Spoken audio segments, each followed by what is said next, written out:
Maano naman, maikse. So ito yung, ang title ko dito, Pag-ibig. So ito ay tungkol sa Pag-ibig fan. Alam niyo po yung Pag-ibig fan, di ba? Yung nagbabayad para sa Pag-ibig fan. So ito po.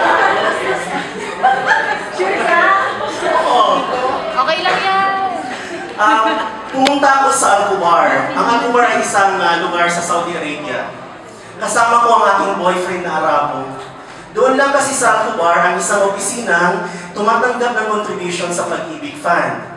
Gusto kong i-update ang pagbayad ko sa Pag-ibig sa balak kong makapag-housing loan para sa pagpaparenovate ng bahay na naipangako ko kay Mama sa Pinas.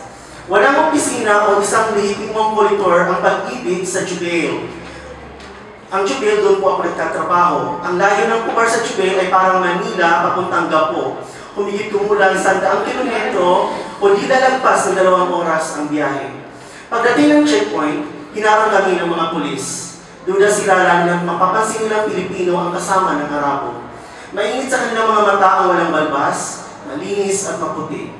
Bumaba si Yasser at inabot sa pulis ang kanyang national ID at driver's license. Sumilip ako sa side mirror. Nahihinuwa ko nagpapaliwanag si Yasser. Pinababa ako. Kinausap kami.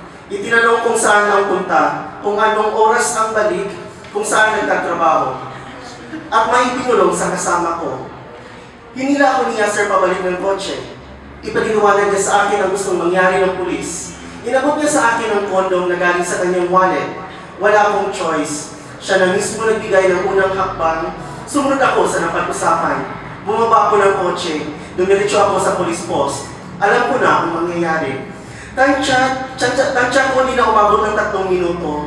Bumunot ako ng ilang tisyo at pinahiran ang kunting pawis sa mukha at laway na nikit sa leeg at tenga. Bumalik ako sa kotse. Tahimik na naupo. Sumulyap si Yasser. Hindi ko na ginantihan ng tingin. At nagpag-150 siya ng takbo ng kotse. I am sorry, I love you. Bulong niya habang humihiyaw sa stereo ang liriko ng kanta. Habibi Ana, Habibi Ana, I love you, I love you.